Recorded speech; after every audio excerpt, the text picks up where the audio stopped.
नमस्कार दोस्तों, आप सभी का स्वागत है इस स्टडी चैनल में। दोस्तों हम लोग साइंस का जो है आरआरबी टेक्नीशियन ग्रेड 3 का जो है प्रैक्टिस सेशन शुरू किए थे और आज है क्लास नंबर 6। तो चलिए फ्रेंड्स, बिना किसी देरी का शुरू करते हैं साइंस का प्रैक्टिस क्वेश्चन। पहला क्वेश्चन है, पादप कोशिका में कोशिका भित्ति जो है किससे बनी होती है? पहला है ऑप्शन ए स्टार्च, बी है सेल्यूलोज, सी है ग्लूकोज और डी है प्रोटीन। तो इसका सही जवाब हो जाएगा ऑप्शन नंबर बी, सेल्यूलोज का। ये जो पादप का जो कोशिका भित्ति होता है, ये जो सेल है, इसके बाहर में एक जो है लेयर पाया जाता है जिसको बोलते हैं हम लोग सेल वाल। सेल वाल यानी कोशिका भित्ति। और ये केवल जो है पादप कोशिका यानी पौधों वाला जो सेल होता है उसी में पाया जाता है सेल वाल। तो ये जो है सेलुलोज का बना होता है। ऑप्शन बी जो है सही हो जाएगा। नेक्स्ट है क्वेश्चन नंबर 2। कौन सी कोशिका अपना आकार जो है बदल सकती है? Which cell changes its shape?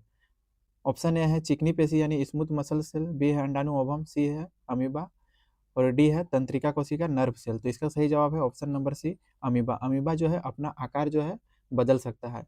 इसमें आकार बदलने वाला एक पार्ट पाया जाता है जिसको बोलते हैं स्यूडोपोडिया। स्यूडोपोडिया के कारण ही क्या करता है, अमीबा जो है अपना गति करता है और भोजन ग्रहण करता है इसी के हेल्प से। चिकनी जो पेशी है, स्मूथ मसल्स हम लोग को बॉडी में अनैच्छिक गति के लिए जिम्मेदार है। अनैच्छिक अनैच्छिक गति के लिए जो है ये रिस्पॉन्सिबल है चिकनी पेशी। ओवम का बात करें तो क्या है, महिला का प्रजनन कोशिका है, ये फीमेल में पाया जाता है। ये प्रजनन कोशिका है फीमेल का। तंत्रिका कोशिका नर्व सेल क्या होता है, ये सिग्नल को संचरण करता है। इस सिग्नल को क्या करता है, पूरे बॉडी में क्या करता है, ये ट्रांसपोर्ट करता है।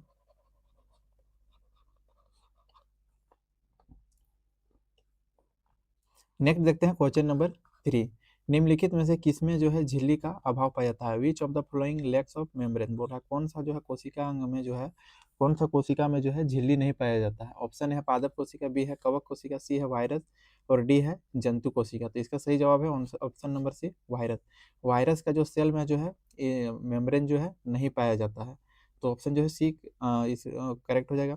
और वायरस का बात करें तो वायरस में कोई कोशिका का संरचना ही नहीं होता है, कोशिकीय संरचना का अभाव रहता है। कोशिकीय संरचना जो है, कोशिकीय संरचना इसमें नहीं पाया जाता है वायरस में। और इसमें जो आनुवांशिक पदार्थ जो होता है डीएनए और आरएनए का बना हुआ रहता है, जो प्रोटीन से घिरा हुआ रहता है और जिसको हम लोग कैप्सिड बोलते हैं। तो इसमें जो आनुवांशिक पदार्थ है, आनुवंशिक जो पदार्थ कौन सा, डीएनए या फिर आरएनए जो है वो क्या से बना रहता है, वो एक प्रोटीन से बना रहता है, प्रोटीन से। और इसको क्या बोलते हैं, कैप्सिड। कैप्सिड बोलते हैं। ये कैप्सिड वर्ड को ध्यान रखना है। पादप कोशिका तो हम लोग जाते हैं, पादप कोशिका में क्या पाया जाता है, सबसे बाहरी लेयर जो होता है पादप कोशिका जो सबसे बाहरी लेयर होता है, ये क्या बना होता है, ये कोशिका भित्ति इसमें पाया जाता है। कोशिका भित्ति यानी सेल वॉल पाया जाता है। बाह्य वातावरण से उसको सुरक्षित रखता है, क्योंकि प्लांट्स एक जगह स्थिर रहते हैं, मूव नहीं करते हैं, इसलिए उसको जो है सबसे बाहरी लेयर जो है मौसमी परिघटना हो गया, ये सबसे सुरक्षित करता है सेल वॉल। कवक कोशिका की बात करें तो कवक कोशिका में क्या है, झिल्लीबद्ध कोशिकांग जो है पाया जाता है इसमें, कवक कोशिका में, मतलब फंगल जो सेल में। जंतु कोशिका में जो है कोशिका भित्ति जो होता है यानी सेल वॉल जो है नहीं पाया जाता है। और हरित लवक भी नहीं पाया जाता है। हरित लवक भी नहीं पाया जाता है। केवल पादप कोशिका में सेल वॉल और हरित लवक पाया जाता है। नेक्स्ट है क्वेश्चन नंबर 4। निम्नलिखित में से कौन सा जीव जो है एक कोशिकीय जीव नहीं है? ऑप्शन ए है अमीबा, बी है पौधा, सी है पैरामीशियम और डी है क्लेमाइडोमोनास। तो अमीबा एक कोशिकीय जीव है, पैरामीशियम भी है और क्लेमाइडोमोनास भी है। यहाँ पौधा जो है बहुकोशिकीय जीव है, तो ऑप्शन जो है बी सही हो जाएगा। बहुकोशिकीय जीव में क्या होता है, बहुत सारा कोशिका बना होता है और हर कोशिका जो है कोशिका से मिलकर तो ऊतक बनता है। हर जो क्या करता है, विभिन्न कार्य करने के लिए वो रिस्पॉन्सिबल होता है एक साथ, बहुकोशिकीय जीव। अमीबा जो होता है इसमें जो है छदपात पाया जाता है, छदपात पाया जाता है। इसी कारण क्या करता है, ये गति करता है और भोजन करता है। मतलब इसी को इंग्लिश में बोलते हैं स्यूडोपोडिया। तो छदपाद छदपात के कारण ही क्या करता है, अमीबा जो है गति करता है और भोजन करता है।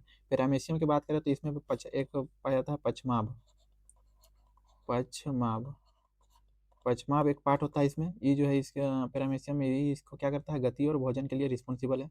उसी तरह क्लेडोमाइडोमोनस में जो है एक भाग पाया जाता है कसा भिका, इसको बोलते हैं कसा भिका। कसा भिका क्या काम करता है इसको, क्लेमाइडोमोनस में ये क्या करता है, इसके लिए गति और भोजन के लिए रिस्पॉन्सिबल है। और क्लेडोमायोडोमोनस जो होता है, ये जो है प्रकाश संश्लेषण भी कर सकता है। प्रकाश संश्लेषण जो है ये करता है कौन, क्लेमाइडोमोनस। नेक्स्ट है क्वेश्चन नंबर 5। कोशिका के तरल पदार्थ के लिए प्रोटोप्लाज्म शब्द जो है किसने दिया था? ऑप्शन है विर्चो, बी है रॉबर्ट ब्राउन, सी है पुरकिंजे और डी है रॉबर्ट हुक। तो पुरकिंजे जो शब्द दिया था साइटोप्लाज्म, इसको इंग्लिश में बोलते हैं साइटोप्लाज्म, तो ये पुरकिंजे ने दिया था। ऑप्शन जो है सी करेक्ट हो जाएगा। ये रॉबर्ट विर्चो की बात करें तो रॉबर्ट विर्चो ने एक कथन दिया था, यह कथन दिया था कि जो सभी कोशिकाएं जो है वो पहले से मौजूद कोशिकाओं के विखंडन या विभाजन से बनता है। कि क्या कथन दिया था कि सभी जो सेल है वो पूर्व में पूर्व में मौजूद पूर्व में मौजूद कोशिका से बना है। यह कथन दिया था रॉबर्ट विर्चो ने। रॉबर्ट ब्राउन की बात करें तो ये 1831 में जो है केंद्रक का खोज किया था। सेल के अंदर केंद्रक रहता है ना, सेल के बीच वाला पार्ट जो होता है केंद्रक रहता है, न्यूक्लियस, उसका जो खोज किया था रॉबर्ट ब्राउन ने। रॉबर्ट हुक तो जानते हैं 1665 में जो है सेल का डिस्कवरी किया था, सेल का डिस्कवरी किया था। और ये जो सेल था वो मृत सेल था। और जीवित सेल का बात करें तो एंटोनी वैन ल्यूएनहॉक ने जो है जीवित कोशिका का खोज किया था। नेक्स्ट है क्वेश्चन नंबर 6। कौन सा कोशिकांग केवल पादप कोशिकाओं में पाया जाता है? Which organelle is found only in plant cell? Mitochondria, हरित लवक, लाइसोसोम या फिर केंद्रक न्यूक्लियस? तो इसका सही जवाब है ऑप्शन नंबर बी, हरित लवक यानी क्लोरोप्लास्ट जो है केवल पादप कोशिका में ही पाया जाता है। और यहाँ पे हरित लवक क्या ये केवल पादप में पाया जाता है और कुछ शैवाल में पाया जाता है, और कुछ जो है शैवाल में जो है ये हरित लवक पाया जाता है। और यहाँ पे हरित लवक में ही क्या होता है, क्लोरोफिल होता है। क्लोरोफिल जो है ये हरित लवक में ही होता है। हरित लवक का अपना जो है डीएनए भी होता है। और ये जो है दोहरी झिल्ली से घिरा हुआ रहता है। दोहरी झिल्ली से घिरा हुआ रहता है कौन, हरित लवक। माइटोकॉन्ड्रिया की बात करें तो इसको हम लोग सेल का पावर हाउस बोलते हैं, पावर हाउस ऑफ सेल। इसी में जो है एटीपी के रूप में जो है ऊर्जा संचित रहता है। नेक्स्ट है क्वेश्चन नंबर 7। कौन सा कोशिकांग जो है कोशिका द्रव के विभिन्न क्षेत्रों के बीच पदार्थों के परिवहन के लिए चैनल का कार्य करता है? Which organelle act as a channel for transport of material within cytoplasm? तो बोल रहा है ये सेल है, सेल के अंदर तो है क्या, केंद्रक, और इसके बीच में है साइटोप्लाज्म कोशिका द्रव। तो बोल रहा है कोशिका द्रव के विभिन्न क्षेत्रों के बीच पदार्थों के लिए परिवहन के लिए एक चैनल का काम कौन करता है? जैसे न्यूक्लियस से कुछ पदार्थ जो है ये यहाँ साइटोप्लाज्म है, उसके अंदर तो बहुत सारा ऑर्गेनली है, तो उसके बीच में ट्रांसपोर्ट का काम कौन करता है? ये काम करता है इंडोप्लाज्मिक रेटिकुलम, अंतर्द्रव्यीय जालिका। ऑप्शन जो है सी करेक्ट हो जाएगा। इंडोप्लाज्मिक रेटिकुलम का दो पार्ट्स होता है, एक होता है रफ इंडोप्लाज्मिक रेटिकुलम और एक होता है smooth endoplasmic reticulum. Rough endoplasmic जो रेटिकुलम होता है इसके सतह पर राइबोसोम पाया जाता है, और राइबोसोम पाया जाता है। ये राइबोसोम क्या करता है, प्रोटीन का संश्लेषण करता है। स्मूथ में जो है वसा ये सबका संश्लेषण होता है स्मूथ इंडोप्लाज्मिक रेटिकुलम में। नेक्स्ट है क्वेश्चन नंबर 8। निम्नलिखित में से कौन सा अणु प्रोटीन बनाने के लिए सूचना स्रोत का कार्य करता है? Which molecules act as the source of information for protein synthesis? Option है कार्बोहाइड्रेट, बी है राइबोन्यूक्लिक एसिड, सी है डीऑक्सी राइबोन्यूक्लिक एसिड डीएनए, और डी है फॉस्फोलिपिड। तो इसका सही जवाब है ऑप्शन नंबर सी, डीएनए यानी डीऑक्सी राइबोन्यूक्लिक एसिड। तो बोल रहा है डीएनए जो होता है वो प्रोटीन बनाने के लिए सूचना स्रोत का कार्य करता है। अब यहाँ पे डीएनए में क्या होता है, डीएनए में सभी जीवित जो जीवित सेल हो या फिर ऑर्गेनिज्म हो उसमें, और फिर कोई कुछ कुछ वायरस में भी क्या करता है उसमें उसको विकास के लिए या फिर कार्य करने के लिए या फिर प्रजनन करने के लिए जो जरूरी जो आनुवांशिक पदार्थ है वो कहाँ पे रहता है, डीएनए में ही रहता है। नेक्स्ट है क्वेश्चन नंबर 9। झिल्लीबद्ध कोशिकांग अनुपस्थित होते हैं, तो मेम्ब्रेन बाउंड ऑर्गेनेली बोल रहा है, आर ऑप्शन बोल रहा है इस इसमें जो है कौन सा ऑर्गेनेली में जो है मेम्ब्रेन जो है अनुपस्थित रहता है? ना तो सुकेंद्रिकी में, ना ही प्रो केंद्रिकी में कोशिका, neither eukaryotic cell nor prokaryotic cell. तो सबसे यहाँ पे पहले जान लीजिए प्रोकैरियोटिक और यूकेरियोटिक क्या होता है। प्रोकैरियोटिक सेल में क्या होता है कि इसमें जो है ना पूरी तरह से विकसित जो है सेल ऑर्गेनेली नहीं पाया जाता है, अल्प विकसित इसमें सेल ऑर्गेनेली पाया जाता है। मतलब कि यहाँ पे हम कोशिकांग बोल सकते हैं यहाँ पे अब्सेंट रहता है प्रोकैरियोटिक में। और यूकैरियोटिक की बात करें यूकेरियोटिक में, तो यूकेरियोटिक में क्या होता है, विकसित जो है सेल ऑर्गेनेली पाया जाता है, केंद्रक भी अच्छी तरह से विकसित रहता है। तो यहाँ पे कौन सा कोशिकांग में अनुपस्थित रहता है सेल ऑर्गेनेली? इसका सही जवाब हो जाएगा option number D, only prokaryotic cell. Next है क्वेश्चन नंबर 10, कौन सा कोशिका जो है अपना आकार बदलता है? ऑप्शन ए है चिकनी पेशिका, स्मूथ मसल सेल, बी है तंत्रिका सेल, और सी है अमीबा, और डी है डिम। तो इसका सही जवाब है option number C, amoeba. Amoeba जो है अपना आकार क्या कर सकता है, बदल सकता है। चिकनी पेशिका क्या होता है, ये अमाशय हो गया, या फिर आंत जैसा जो आंतरिक अंग है उसमें पाया जाता है। आंतरिक अंग के दीवारों पर जो है चिकनी पेशिका जो है पाया जाता है। तंत्रिका कोशिका क्या करता है, ये पूरे शरीर में, पूरे बॉडी पार्ट में क्या करता है, पूरे बॉडी पार्ट में जो है इलेक्ट्रिक सिग्नल का संचरण करता है। और डिम्ब क्या होता है, ये अंड कोशिका को ही हम लोग डिम्ब कहते हैं, अंड कोशिका को ही हम लोग डिम्ब कहते हैं। और ये मादा प्रजनन कोशिका है, फीमेल जो प्रजनन सेल है ये डिम्ब है।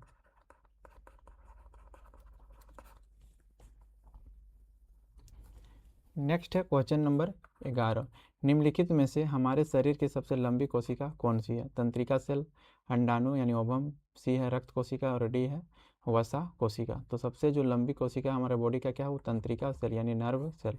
ऑप्शन ए जो है सही हो जाएगा। ये क्या करता है, मानव शरीर का सबसे लंबी कोशिका होता है, पूरे बॉडी में क्या करता है, ये सिग्नल का ट्रांसपोर्ट करता है, सिग्नल का जो है संचरण करवाता है। रक्त कोशिका कितने प्रकार का होता है, 3 प्रकार का जनरली होता है, आरबीसी होता है, डब्ल्यूबीसी होता है, और एक होता है प्लेटलेट्स।